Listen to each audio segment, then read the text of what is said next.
哈喽，大家好，我是小猪废皮。今日分享第一则新闻：买盘涌现，比特币突破5.7万美元，美股四大指数结束3连跌，台积电 ADR 辉达齐扬。比特币今日清晨持续反弹，最高突破5.7万美元。以太坊则是持续挑战，站稳2500美元之上。美股四大指数则是全面回弹。比特币在昨日6号反弹，站上5.5万美元之后，清晨接近2点时一度突破5.7万美元，时而卖压涌现，小幅震荡下跌。目前指数57250美元，近24小时上涨0.84%。以太坊2500美元水平窄幅震荡，以太坊部分走势相较比特币就稍微弱势，目前持续挑战能站稳2500美元之上。撰稿当下报2462美元，近24小时下跌3.12%。美股四大指数齐扬，经过前一日的恐慌抛售后，部分投资人开始逢低进场，加上联准会官员和华尔街相继发声安抚，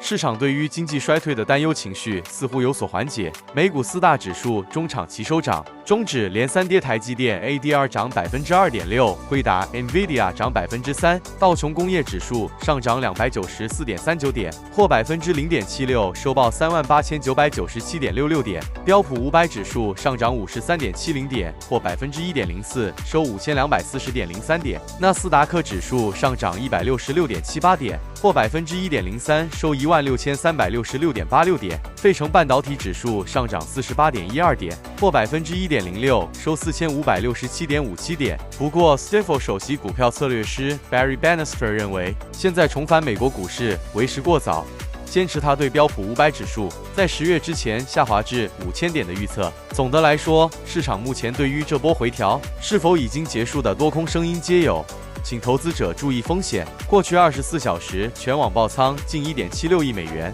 据 CoinGlass 数据显示，过去24小时加密货币全网爆仓金额约1.76亿美元，有超5.5万人遭清算，相较昨天数据又更缓和一些。第二则新闻，台湾交易所登记制最快年底上路，金管会26家 FASB 业者没执照需退场。先前在7月16日晚间，立法院会3读修正，通过了洗钱防治法修正草案部分条文，规范境内或海外提供虚拟资产服务、第三方支付服务的事业或人员必须完成登记纳管。海外交易所、虚拟货币币商需登记，违者最高处2年刑期及500万罚金。台湾此前的洗钱防治法规定，对于虚拟资产平台及交易业务事业 FASB 是采取法遵声明做法，要经营FASB 业务必须向金管会做法遵声明，但立法院在7月中3读通过洗钱防治法修正草案后，预计将法遵声明做法改采登记制，且预计年底上路。现行26家完成法遵声明的业者都将面临登记制考验。根据金管会资料，到7月5日止已完成法遵声明业者有26家，包括现代财富科技有限公司、和亚数位科技、王牌数位创新、三川通证跨链科技、英属维京群岛、沃亨科技台湾分公司、必托科技、富生数位等。登记制与法遵声明有何不同？据经济日报从知情官员得知的讯息，登记制跟法遵声明最大不同是，法遵声明并未明定资本额、资安等具体资格条件，采登记制后会明定资格条件，对虚拟资产的管理在法制上更加明确。同时，没有完成法遵声明就做 FASB 业务，此前被抓到只有罚钱了事，行政罚，但以后未经登记就经营业务，将处刑责更具下阻力，对虚拟资产投资人权益也更有保障。金管会正研拟退场机制。此外，新规定上路后已完成法遵声明的26家业者，以及未来想在台湾做 FASB 业务的业者，都必须来跟金管会完成登记才能做业务。相关官员表示，通常母法通过后6个月内会订定相关子法，金管会内部正研定子法。原则上，现行的26家也必须完成补登记，否则就要退场。退场前将有缓冲期。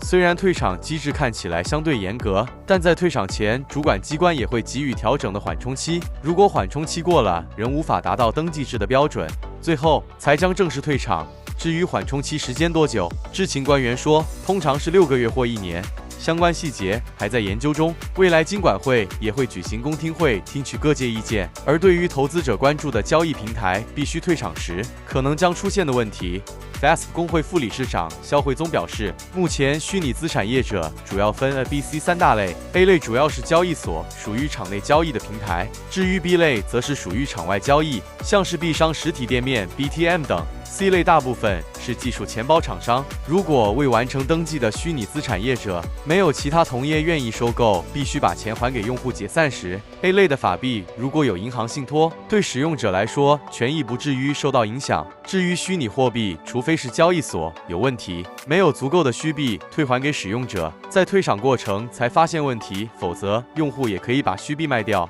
或先退到自己的私人钱包。用户也可以把虚币转到另一个交易所钱包。不少使用者都同时是2、3家交易所的客户。另外，台湾金融科技协会副理事长温宏俊补充表示，对被移转用户来说，唯一可能影响是重新开户的 KYC。用户如果是属于灰色地带，像是想利用虚拟货币做节税等规划者，在 KYC 时可能就会面临考验。VASP 业者受影响更大。肖慧宗继续表示，总的来说，登记制上路后的退场对消费者不致有太大影响，对业者影响则比较大。整体而言，台湾大部分使用者会在不同交易所往来，所以登记制上路后的退场对消费者不致有太大影响，对业者影响比较大。近来陆续传出换手经营的案例，像是必享科技、翠科科技与必来就传出已向金管会报备大股东换人。我们来做个总结，比特币今日突破5.7万美元，带动加密市场上行，美股4大指数也终结了3连跌，全线回升。